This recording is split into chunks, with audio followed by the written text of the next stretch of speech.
এরকম cartoon bag তৈরি করে যদি বাচ্চাদের রং পেন্সিল রাখা যায় অথবা বড়দের এরকম সাজার জিনিসপত্র রাখা যায় তাহলে কিন্তু মন্দ হয় না। তো এই ব্যাগটা আমি তৈরি করেছি খুব সহজে, চাইলে আপনারাও এভাবে বানাতে পারেন। প্রথমে আমি 2 রকমের কাপড় নিয়েছি।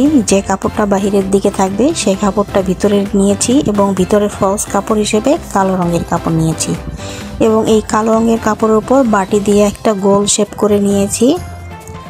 আর এই সাইডগুলো দিয়ে যে ইঁদুরের মুখটা আছে সেই মুখটা এরকম লম্বা করে নিচ্ছি একটা সাইড।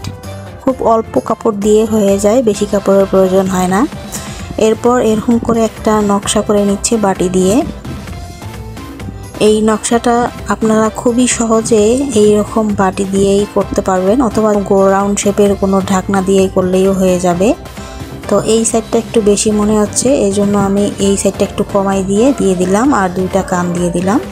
এরকম হয়ে গেল আমার ডিজাইনটা। এবার সাইডগুলো সুন্দর করে কেটে নেব। সাইডগুলো হচ্ছে যে দিক দিয়ে আমি দাগ দিয়েছি তার অনেক বাড়তি করে কাটতে হবে, কেননা বাড়তি করে না কাটলে এই ভিতরের কাপড়টা আমি যেহেতু অন্য রকমের নিয়েছি এটা মানে খুলে যেতে পারে, যার জন্য বাড়তি করে নিয়েছি।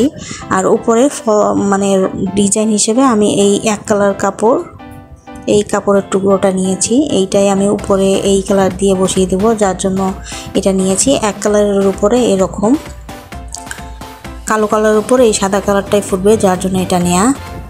এরপর কাপড়গুলো কাটার পরে আমি 2টা কান এভাবে তৈরি করেছি আর এই যে কাপড়টা আমি এখানে এইভাবে বসিয়ে দেব।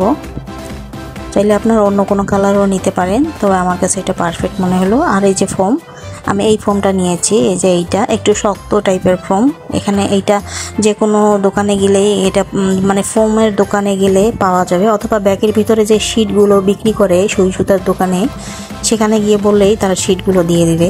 আমি এই মোটা ফোমটা ইউজ করেছি যাতে করে কোনো পেন্সিল বা কোনো কিছু ভিতরে থাকলে তার মাথাটা ভেঙে না যায়, যার জন্য এই সফট আর হচ্ছে মোটা টাইপের ফোমটা ইউজ করেছি। এটা প্লাস্টিকের, আমার কাছে এটা ছিল যার জন্য এটাই আমি ইউজ করেছি।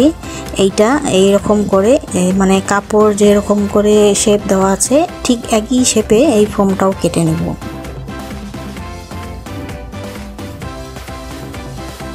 ফোমটা একটু বাড়তি করে কেটে নিলে সমস্যা নেই, বাড়তি করে কেটে নিয়ে তারপর সেলাই দিয়ে তারপর কেটে নিলেও সমস্যা হবে না। আমি এটা একদম একুরেটভাবেই কেটে নিয়েছি।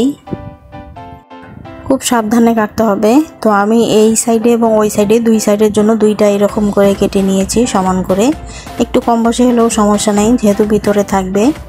আর এই যে কাপড়টা, এই কাপড়ের যে ভিতরের অংশটা, এই যে ভিতরের, সেই ভিতরের দিকেই আমি এই ফোমটা রাখবো, রেখে চতুর সাইডটা আগে সেলাই দিয়ে নেব। নিয়ে দেওয়ার পরে এই যে উপরের যে কাপড়টা রেখেছিলাম এক কালার কাপড়টা এবং কান 2টা, এইটা সুন্দর করে এভাবে বসিয়ে নিয়ে মানে পিন দিয়ে সেট আপ করে তারপর এইভাবে সুন্দর করে বসিয়ে এর নিচে এটা দিয়ে তারপর এটা সেলাই করে দেব।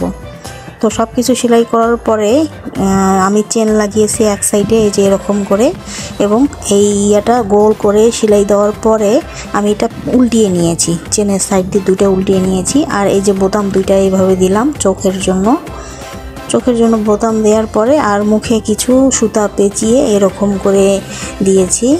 তো এই যে ব্যাগ আমার রেডি হয়ে গেল। এখন এই ব্যাগে পেন্সিল থেকে শুরু করে বাচ্চাদের সব কিছুই ব্যাগের ভিতর দেওয়ার জন্য একদম পারফেক্ট একটা ব্যাগ হয়ে যাবে।